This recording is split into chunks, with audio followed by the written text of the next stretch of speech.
안녕하세요. 한의사 김진성입니다. 반갑습니다. 오늘은 8번째로 요요 현상에 대해서 이야기를 나누겠습니다. 다이어트의 복병, 이게 요요 현상이죠. 요요 현상은 다이어트를 하면서 체중이 줄었다가 다시 늘어나는 것을 반복하는 것을 보고 예일대학교 임상심리학 박사 켈리 디 브라우넬이 처음 만들어낸 단어로 요요가 위아래로 계속 왔다 갔다 하는 것에서 유래한 단어입니다. 요요 현상은 잘못된 다이어트로 생기는 부작용의 한 현상으로 무리한 체중 감량을 하게 되면 인체는 스스로를 보호하기 위하여 대사량을 줄이게 되는데 이로 인해 오히려 체중이 증가하여는 것을 초래하게 됩니다. 다이어트에는 중요한 실험이 하나 있는데요. 100마리 쥐 1일의 섭취량이 한 10g 정도 되는 100일 동안 매일 100g씩 주는 쥐와 격일로 100g씩 주는 쥐로 대조군을 만들어 100일 동안 체중 변화를 관찰한 실험입니다. 결과는 매일 100g씩 먹은 100마리의 체중은 유지가 되었죠. 보통 쥐는 25g 정도 실험지를 사용한다고 합니다. 격일 동안 100g 먹은 쥐는 100마리 체중을 보면 50일 동안 빠지다가 100일 후에는 100마리의 전 체중보다 증가하게 되었습니다. 여기서 우리가 결론적으로 자아가 자기의 식습관을 불신하여 인체를 보호하기 위하여 내부 대사량을 줄임으로 체중 증가라는 결론을 얻을 수가 있습니다. 체중 변화는 투입량과 산출량에 의하여 결정됩니다. 투입은 식사로 간단하지만 산출량은 외부 배설, 즉 땀, 대변, 소변, 생리보다 내부 에너지 사용량이 큰 비중입니다. 특히 머리는 팔과 최적이 비슷하지만 20배의 많은 에너지를 사용할 수 있습니다. 인생의 목표가 에너지 사용을 늘리기에 큰 목표를 가지고 이루는 용기가 계속되면 에너지의 사용량은 늘어 체중 변화는 군살이 생기지 않아 정상적인 체중을 유지하게 됩니다. 큰 목표, 즉 무사한 일만 바라는 이기주의에서 가족과 국가와 세계의 평화를 위한 목표를 가지면 건강해지고 체중 또한 지키는 동력이 됩니다. 여기서 제가 잠깐 설명을 좀 드리도록 하겠습니다. 자기라 그러는 것은 의식적인 세계, 우리가 세포의 숫자가 얼마고 머리카락 개수가 얼마고 이런 것은 의식적으로 알 수가 없죠. 근데 무의식의 세계는 그것을 정확하게 알고 있습니다. 우리가 저 보이지 않는 새끼 발가락 끝에 약간의 가시가 들어오거나 하여튼 이물질이 붙어 있으면 내 것과 내 거 아닌 것을 자아가 파악하고 있기 때문에 불편함을 느끼게 되는 것입니다. 이처럼 자아의 세계, 무의식적인 그 세계는 자기라는 세계보다도 훨씬 더 정확한 데이터를 자기 몸에 대해서 가지고 있는 것입니다. 그래서 우리가 식사를 하게 되게 되면 이 자아가 먹었다 안 먹었다 하는 이 자기에 대해서 이상하게 생각하게 됩니다. 그러면서 10개의 소비를 하던 것을 2개로 대사량을 확 줄이게 됩니다. 왜냐하면 생존하기 위해서 그런 것이죠. 그때 나타나는 현상이 요요 현상으로 나타나는 것입니다. 한의학에는 이런 이야기가 있습니다. 음자 양양, 식자 양음. 자, 이런 말이 무슨 말이냐 하면 마시는 것, 마실 음은 소통을 늘리고 먹는 식은 체격을 불린다 이렇게 해석할 수 있을 것입니다.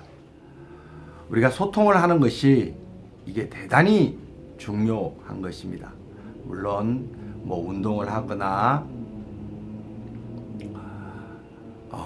식사량을 줄이거나 이런 방법도 있지만 인생 전체에서 우리가 봤을 때 본인의 그 외부 소통을 어떻게 할 것인가에 따라서 내부의 대사 에너지가 활발하게 움직여지게 되고 거기에 따라서 먹는 것보다 마시는 것을 많이 하게 되면서 체중을 유지하게 됩니다. 물론 술은 그 흡수 자체가 장에서부터 흡수가 되지 않고 위에서부터 흡수가 되기 때문에 많은 에너지를 만들어내죠. 더더군다나 그 안주를 먹으면 체중을 증가시키는데 결정적인 역할을 하게 됩니다. 하여튼 그 외에 좋은 차를 마시게 되게 되면 거기에 따라서 소통이 늘고 식욕도 줄이게 되는 것이죠. 한약의 특성이 그러한 특성을 가지고 있습니다. 제 경험 하나를 말씀드리겠습니다. 너무나도 뼈아픈 경험인데요. 1997년 5월 31일 대한 한방비명합회 창립총회 및 창립학술대회가 열렸습니다. 저도 그 리베라 호텔 신관 9층에 76명이 참가했는데요. 그 중에 한 사람이었습니다. 비만은 미국 시장에서 1년에 300조 원의 사회적 손실이 있다고 합니다. 한국은 미국의 10분의 1이기에 30조의 사회적 손실이 추정되었습니다.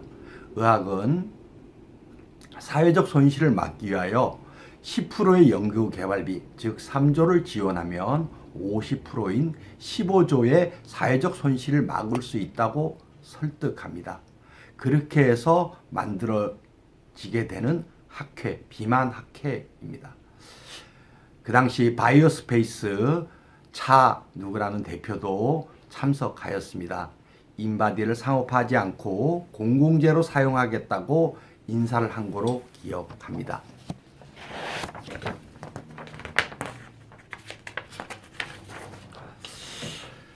다이어트 국가 책임 치료는 요요 현상이 과수요를 만들어내고 비만 치료의 시장의 추태를 막기 위한 반드시 필요한 국가적 전략입니다.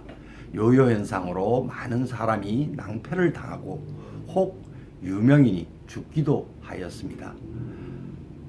물론 시장은 자유가 중요합니다. 그러나 국방과 치안이 국가의 대표 서비스이듯이 교육과 의료는 부분적으로 국가 서비스로 정해야 합니다. 의료가 모두 공공재로 국가 통제를 받아야 하는 것은 아닙니다. 그러나 생산을 높이고 조세를 증대하여 국가 발전에 현저히 기여하는 의료 상품에 대하여는 공공재이어야 합니다. 코로나19처럼 전염병이 대표적이지만 비만 치료도 공공재로 남았어야 했습니다. 비만이 시장화되고 수도 많은 이들이 요요 현상으로 속습니다. 한의사 한 사람으로서 비만 치료를 공공재로 만들 타이밍에 힘의 역부족을 절감했습니다. 그리고 현재 평생 할 자신이 없는 다이어트는 하지 마시라 하며 비만에 대하여 티칭과 리딩을 하면서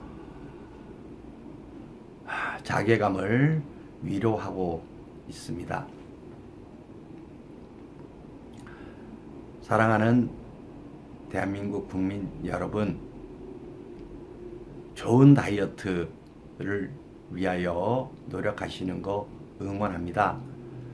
그러나 반드시 나쁜 다이어트가 되지 않게끔 평생 할 수 있는 다이어트 접근을 가지시고 용기를 내셔서 좋은 체중을 유지하고 좋은 삶을 유지하면서 함께 잘 살 수 있는 세상을 만들도록 노력해 주시길 부탁드리겠습니다. 보다 궁금한 질문은 개별적인 질문들을 해주시면 제가 거기에 맞춰서 답을 해드리도록 하겠습니다. 오늘은 이상으로 마치도록 하겠습니다. 반갑습니다. 고맙습니다.